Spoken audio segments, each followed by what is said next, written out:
എല്ലാ കൂട്ടുകാർക്കും നല്ലൊരു ദിവസം ആശംസിച്ചുകൊണ്ട് മാമ്പഴത്തിന്റെ പുതിയ വീഡിയോയിലേക്ക് സ്വാഗതം. നമുക്ക് നേരെ സേതുവിന്റെ പല്ലവിയുടെ ഇന്നത്തെ നല്ലൊരു വിശേഷം കണ്ടാലോ. അങ്ങനെ ഇന്നത്തെ വിശേഷത്തില് സേതുവിനെ ശ്രീഹരിയെയും കൂടെ കുറ്റക്കാരനാക്കാനായിട്ട് പ്രതാപനും ഋതുവും കൂടെ ശ്രമിച്ചുകൊണ്ടിരിക്കുകയാണ്. ഈ സമയം പ്രതാപൻ പറഞ്ഞു, ഇത് ചെയ്ത മറ്റാരും ആയിരിക്കില്ല, ഇവന്മാർ രണ്ടുപേരും ആയിരിക്കും. പുറത്തുനിന്നുള്ള ഇവന്മാര് മാത്രമല്ലേ ഉള്ളു പൂർണ്ണിമേച്ചി, വേറെ ആര് വരാനായിട്ടാ ഋതുവിന്റെ നെക്ലേഴ്സ് മോഷ്ടിക്കാന്ന് പറയണം. ഋതു പറ ശരിയാ, അങ്കിള് പറഞ്ഞ 100% ശരിയാന്ന് പറയാം. ഒരു കാര്യം ചെയ്യാം, യുവമാരുടെ ബാഗ് ഒന്ന് പരിശോധിച്ച് നോക്കുകയാണെങ്കിൽ മിക്കവാറും കള്ളത്തരം വെളി വരുമായിരിക്കും എന്ന് പറയാം. പ്രധാൻ പറഞ്ഞു, മോളുടെ കാര്യം ചെയ്യേ, പോയി ബാഗ് എടുത്തോണ്ട് വരാൻ പറയണം. അങ്ങനെ ഋതു നേരെ മുറിയിലേക്ക് ചെന്ന് ബാഗ് എടുക്കാനുണ്ടെങ്കിൽ പോവാണ്. ഈ സമയം പൂർണിമയുടെ മുഖം വല്ലാതെയായി. ദൈവമേ, സേതു അങ്ങനെ ചെയ്യുവോ? ഒരിക്കലും ചെയ്യത്തില്ല. പക്ഷേങ്കില് എന്തോ വല്ലാത്തൊരു ടെൻഷൻ ഉണ്ടായി. അങ്ങനെ ബാഗുമായിട്ട് അങ്ങോട്ട് വരുവാണ്. പിന്നീട് പ്രതാപൻ എന്ത് ചെയ്യണം, ആ ബാഗൊക്കെ പരിശോധിക്കാം. നന്നായിട്ട് പരിശോധിച്ചിട്ട് അതിനകത്ത് നെക്ലേഴ്സ് ഒന്നും കണ്ടെത്താൻ പറ്റിയില്ല. ഈ സമയം പ്രതാപനെടുത്ത് ദൈവമേ, പിന്നെ ഋതു ഇത് എവിടെ കൊണ്ടേ ബാഗ് വെച്ചു.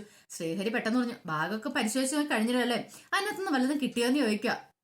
പൂർണ്ണിമ പറഞ്ഞു, ഞാൻ അപ്പോഴേ പറഞ്ഞ വേണ്ടാത്ത കാര്യത്തിനൊന്നും പോണ്ടെന്ന്. ഇത് കേട്ടഞ്ഞപ്പോ സേതു പറഞ്ഞു, അല്ല ഇനിയിപ്പോ ഇവിടെ നിൽക്കേണ്ട കാര്യമല്ലോ, ബാ ശ്രീഹരി നമുക്ക് പോയേക്കാന്ന് പറയണം. പൂർണ്ണിമ, ഏയ് അങ്ങനെ പോലെ, അച്ഛന്റെ കർമ്മത്തിന് ശേഷം നീ പോളെന്ന് പറയാം. പിന്നീട് സേതു ബാഗ് എടുക്കാൻ പോവാ. ഇനിയിപ്പം എടുത്ത ആളെ കൊണ്ട് തന്നെ ബാഗ് കൊണ്ട് അവിടെ മുറിയിക്കണ്ട, വെപ്പിക്കണ്ട.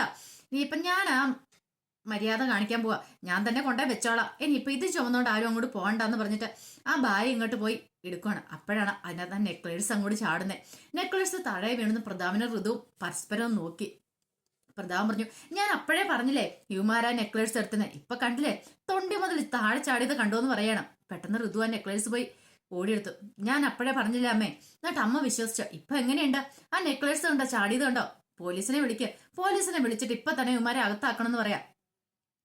ഇത് കേട്ടതും സേതു പറഞ്ഞു, ശരിയാ, പോലീസിനെ വിളിക്കണമെന്ന് പറയാം. പ്രതാപന് ഋതുവിന് എന്താന്ന് മനസ്സിലായില്ല. പോലീസ് വരണം, പോലീസ് വന്നാലേ കാര്യങ്ങൾക്ക് ഒരു തീരുമാനമുള്ളൂ. കാരണം കള്ളം കപ്പലിൽ തന്നെ എന്നല്ലേ പറയണേ. കള്ളത്തരം കളിച്ച ആരാണെങ്കിലും അവരെ കൈയോടെ പോലീസ് കൊണ്ടുപോകണമെന്ന് പറയാം. എന്താ പ്രതാപനങ്ങളെ, അങ്ങനെയല്ലേ വേണ്ടെന്ന് ചോദിക്കാം. ഇത് പ്രതാപന്റെ മുഖത്ത് നോക്കി ചോദിച്ചപ്പോ പ്രതാപന് ഒരു ടെൻഷൻ, ഇവൻ എന്താ ഇങ്ങനെ പറയണമെന്നുള്ള രീതിയിൽ. ഋതുവിനാണെങ്കിൽ എന്താ സംഭവിക്കുന്ന പോലും മനസ്സിലായില്ല. കാരണം ഇത്ര ആത്മവിശ്വാസത്തോടുകൂടി പോലീസിനെ വിളിക്കാനായിട്ട് സേതു പറയണമെങ്കിൽ അതിന്റെ പിന്നിൽ എന്തെങ്കിലും ഒരു കാരണമില്ലേ? സേതു പറഞ്ഞു, എന്തൊരു കാര്യം ചെയ്യാം, നിങ്ങൾ വിളിക്കുന്നില്ല വേണ്ട, ഞാൻ തന്നെ വിളിക്കാന്ന് പറയാം. പക്ഷെ അതിനു മുമ്പേ നിങ്ങളെ ഒരു വീഡിയോ കാണണം, ഞാനിവിടെ ഒരു സിനിമാ പ്രദർശനം നടത്താൻ പോവാന്ന് പറയാം. പിന്നീട് ഫോണും കൂടെ ഓണാക്കിയിട്ട് എല്ലാവരുടെ മുന്നിലേക്ക് അങ്ങോട്ട് കാണിച്ചു കൊടുക്കാം. അപ്പൊ അതിനകത്ത് ഋതു ഇങ്ങനെ സേതുവിന്റെ മുറിയിലേക്ക് കയറി ചെല്ലുവാണ്. സേതുവിന്റെ മുറിയിലേക്ക് കയറി ചെന്നിട്ട് അവിടെ എല്ലാം നോക്കിയിട്ട് പിന്നെ എന്ത് ചെയ്യണം, പതുക്കെ കയ്യിൽ നിന്ന് നെക്ലേഴ്സ് കൊണ്ട് ബാഗിനകത്തേക്ക് കൊണ്ട് ഒളിപ്പിച്ചു വെക്കുക. ആ രംഗങ്ങളാണ് ഷൂട്ട് ചെയ്തുകൊണ്ടിരുന്നത്. കാരണം അത് പിടിക്കാനായിട്ടുള്ള കാരണം എന്നാ സേതുവും ശ്രീഹരിയും കൂടെ പുറത്ത് മദ്യപിച്ചുകൊണ്ടിരിക്കുന്ന സമയത്താണ് ഋതു മുറിയിലേക്ക് തന്നെ. അപ്പം മുറിക്കുള്ളിൽ കൂടെ കട്ടനെ നോക്കിക്കഴിഞ്ഞപ്പോ അതിനുള്ളിൽ കൂടെ ഒരാളിങ്ങനെ പാസ് ചെയ്യുന്ന കണ്ടായിരുന്നു. ദൈവം ഇനിയും വീണ്ടും ആത്മാവെന്ന് കരുതി സേതു നോക്കുന്ന സമയത്താണ് ഋതുവിനെ കണ്ടേ. ഇവളെന്തിനായി മുറിയിലെന്നും പറഞ്ഞുകൊണ്ട് ശ്രീഹരി ചോദിച്ചു. അപ്പോഴാണ് ഋതു പമ്പി ചെന്ന നെക്ലേഴ്സ് ഒക്കെ വെക്കാനായിട്ട് പോകുന്നുണ്ട്. പെട്ടെന്ന് ഫോൺ എടുത്തിട്ട് ആ വീഡിയോ പിടിക്കുക ചെയ്തേ. അങ്ങനെയാണ് ആ വീഡിയോസ് കിട്ടിയത്. കൃത്യസമയത്ത് തന്നെ അത് കണ്ടതുകൊണ്ട് മാത്രമാണ്, അല്ലെങ്കിൽ ഇപ്പൊ രണ്ടുപേരും കുറ്റക്കാരായാനും. എങ്ങനെയുണ്ട്, കൊള്ളാം അല്ലേ? അത് നമുക്ക് പോലീസിനെ വിളിച്ചാലോ എന്ന് ചോദിക്കാം. ഇത് കേട്ട ഋതുവിന്റെ പ്രതാപന്റെ മുഖം അങ്ങോട്ട് മാറി. ഇതിന്റെ ഐഡിയ ആരുടെയൊക്കെയാണെന്ന് മനസ്സിലായി. പ്രതാപനങ്ങളുടെ ആയിരിക്കില്ല ഐഡിയ. വെറുതെ അല്ല ചീറ്റിപ്പോയത്. എന്റെ അങ്കിളെ, ഇങ്ങനെയുള്ള ഐഡിയകളൊക്കെ ഉണ്ടാക്കുമ്പോ ഇച്ചിരി നല്ല ബലവത്തായ ഐഡിയ ഒക്കെ ഉണ്ടാക്കണ്ടേ? വെറുതെ അല്ല രാഷ്ട്രീയത്തിൽ ഒരിടത്തും എത്താൻ പറ്റാതെ പോയത്, ഇപ്പോഴും അവിടെ തന്നെ കിടക്കണേ. ഇങ്ങനെയുള്ള ഐഡിയയും കൊണ്ട് ചെല്ലരുത്. നമ്മൾ ഇച്ചിരി അപ്ഡേറ്റഡ് ആയിട്ടുള്ള ഐഡിയാസ് വേണം. ഇനി ഇങ്ങനെ എന്തെങ്കിലും പ്ലാനുകളൊക്കെ ഒപ്പിക്കുന്നുണ്ടെങ്കിൽ എന്നോട് ചോദിച്ചാൽ മതി. ഇതിനേക്കാൾ നല്ല കിടുക്കാച്ച ഐഡിയ ഞാൻ പറഞ്ഞുതരാന്ന് പറയാം. അല്ലാതെ ഇതൊക്കെ എന്ത് ചുമ്മാ ചീള് കേസ് എന്ന് പറയാം.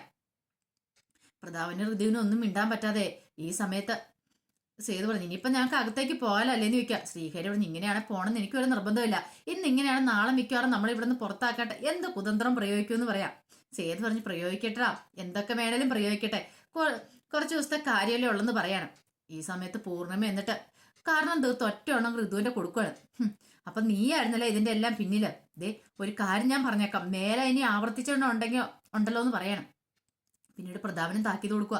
ഈ സമയത്ത് ഏതോ എന്റെ പൊന്നെ, എനിക്ക് വേണ്ടി ആരും തല്ലാനും കൊല്ലാനും ഒന്നും പോണ്ടേ, നീ വാടാ ശ്രീഹരി എന്ന് പറഞ്ഞ് അകത്തേക്ക് വിളിച്ചുകൊണ്ട് പോവാണ്. പ്രതാപനും ചമ്മി നാണം കിട്ടാൻ കൂടി പോവാണ്.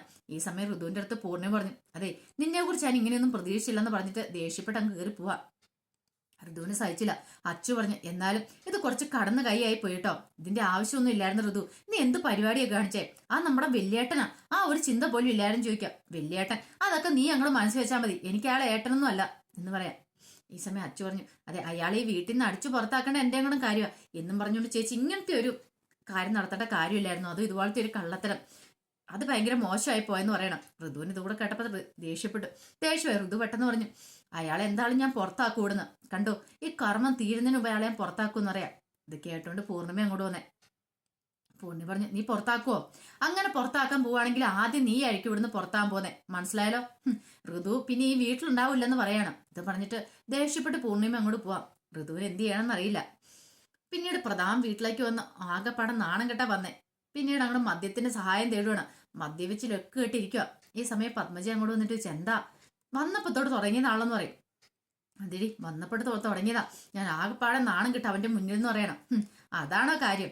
അല്ലെങ്കിൽ നിങ്ങൾ എവിടെയാ നാണം കെടാത്തേന്ന് ചോദിക്കാം. എടി ഞാൻ നാണം കെടാതെ ഉള്ള കാര്യങ്ങളൊക്കെ ഞാൻ ചെയ്തോണ്ടിരിക്കുവാന്ന് പറയണം.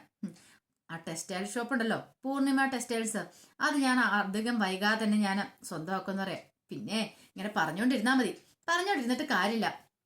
അതേടി ഞാൻ പറഞ്ഞു ശരിയാ, ഞാൻ അവിടെ കയറിയിരിക്കും, അതിന്റെ ആ കറങ്ങുന്ന കസേര കയറി ഞാനും നാടും നീ കണ്ടോളാൻ പറയണം. നാക്കിന് നീളം കൂടല, പക്ഷെങ്കിൽ അത് വല്ലതും നടപ്പാകുമെന്നോ അതിനുള്ള കാര്യങ്ങളൊക്കെയല്ലേ ഞാൻ ചെയ്തോണ്ടിരിക്കുന്നത്.